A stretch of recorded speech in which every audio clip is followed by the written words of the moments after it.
मुंबईच्या उपमहापौर पदाचा उमेदवार ठरलेला आहे। मुंबईच्या उपमहापौर पदासाठी संजय घाडी यांच्या नावाची घोषणा करण्यात आली आहे। मुंबईत महानगरपालिकेमध्ये शिंदे सेनेच्या नगरसेवकांची बैठक पार पडली आहे। या बैठकीत संजय घाडी यांच्या नावाची घोषणा करण्यात आली।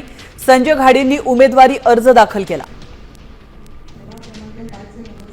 एकनाथ शिंदे साहेब आणि आमचे शिवसेना, भारतीय जनता पार्टी, आरपीआय युतीच्या सर्व नेत्यांनी माझ्यावरती आणि ऋतुताईंवरती टाकलेली आहे आणि त्याला पूर्णपणाने न्याय देण्याचा प्रयत्न आम्ही दोघंही महापौर आणि उपमहापौर या नात्याने आम्ही करू।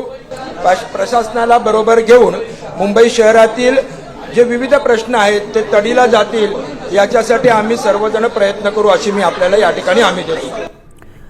तर नवनिर्वाचित उपमहापौर संजय घाडी नेमके कोण आहेत आपण पाहूया। प्रभाग क्रमांक 5 मधील शिंदे सेनेचे ते नगरसेवक आहेत। शिंदे सेनेचे उपनेते आणि रायगड जिल्हा संपर्क प्रमुख आहेत।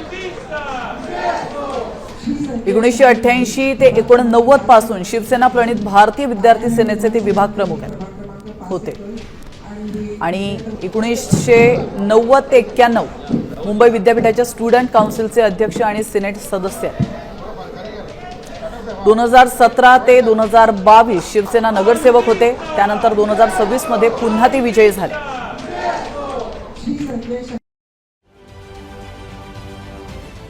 महाराष्ट्रातील सर्व बातम्यांचे विश्वासार्ह व्यासपीठ, सकाळच्या सर्व सोशल मीडिया प्लॅटफॉर्मला लाईक, फॉलो आणि सबस्क्राईब करा। तसंच सर्व नोटिफिकेशनसाठी बेल आयकॉन प्रेस करायला विसरू नका।